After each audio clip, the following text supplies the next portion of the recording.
Okay, thank you for your introduction. Welcome on board on this SocialCoupé.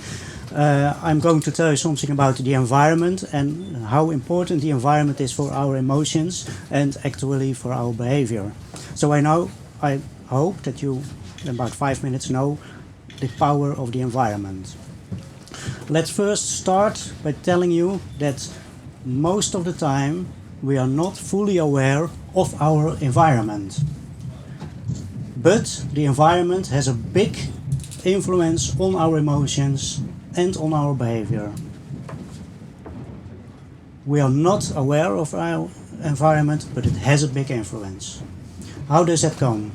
Most of the time we are focused on a task, and our brain capacity, how complicated it is, has only limited resources to focus for a long time at one typical subject.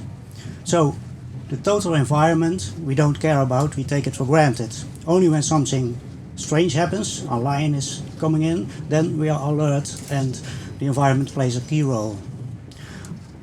Also, when we are getting out of our comfort zone, when, for example, it's getting too cold or too hot, or too desolated, too crowded, then we start seeing the environment, and it thus has an influence which we are aware of.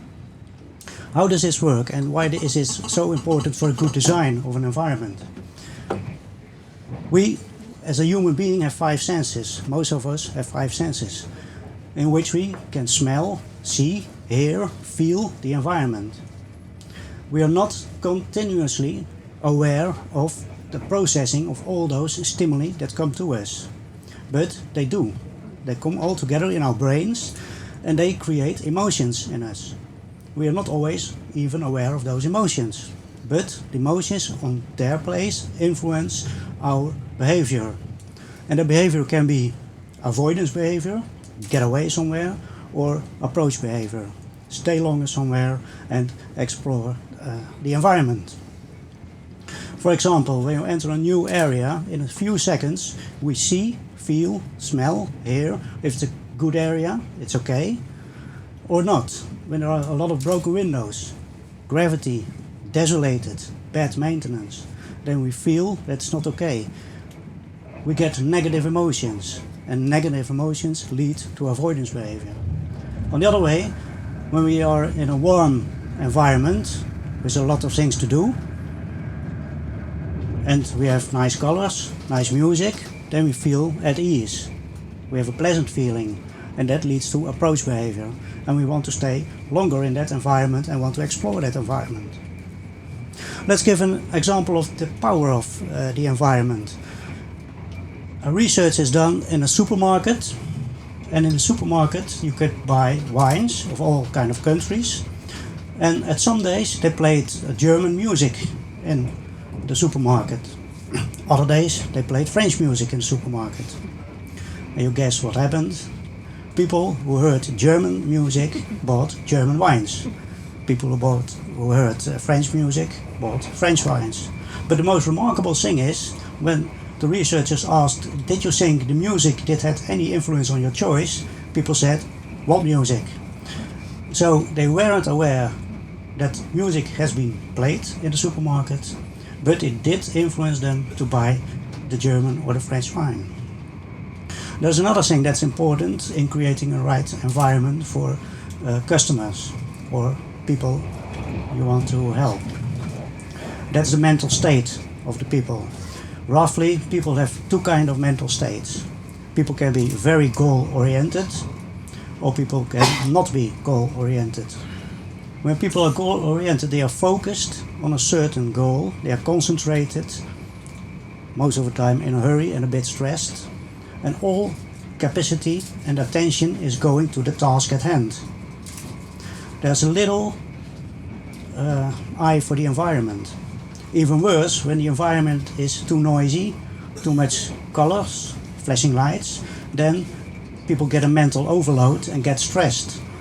You notice that when you have to make an important phone call in a pub and walk outside. You do that without thinking. You walk just outside to concentrate on your phone call. On the other hand, when people are some kind of relaxed, then they have not much to do. They have some capacity left of the brain and start looking around and take the environment in them. And they are open to a lot of stimuli. Actually, what you can do with the environment is people who are goal-orientated, in a hurry and stressed, to cool them down. You can do that with stimuli, using cool colors like blue or green, or relaxing music.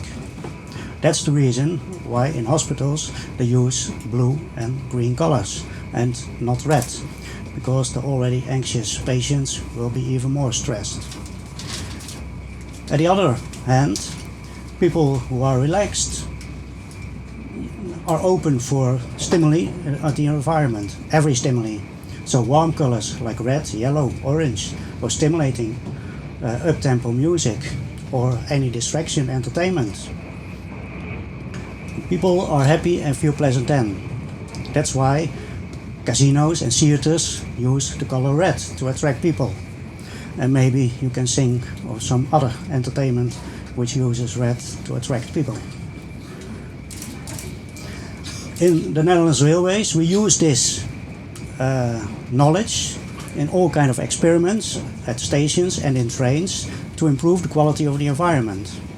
And again, it showed that the environment is quite important in how people feel and how they appreciate the service. It is even more important than we ever thought. Let's give an example. We had an old double-decker train, for the train nerds it's the DDRR, and we modernized it to the now called DDZ train. We put in all this knowledge with brighter colors, like this train is quite neutral, a bit boring. We put in art, and we put not only a silent zone, but also a social coupe with lounge area. At a 10-point scale, the train experience was going up with 2 full points, and the total service was going up with 1 full point. So only investing in the environment and keeping an eye on the mental states of the people, you can improve your total service to a high degree. Well, that's what I want to give with you. And I hope whenever you are in some kind of service environment, like a school, a hospital, a pub or a restaurant, and you feel very well or don't feel good at all, you might think about this presentation and have an eye on the environment. Maybe that's the cause of your feelings. Thank you very much. Thank you very much, Mark.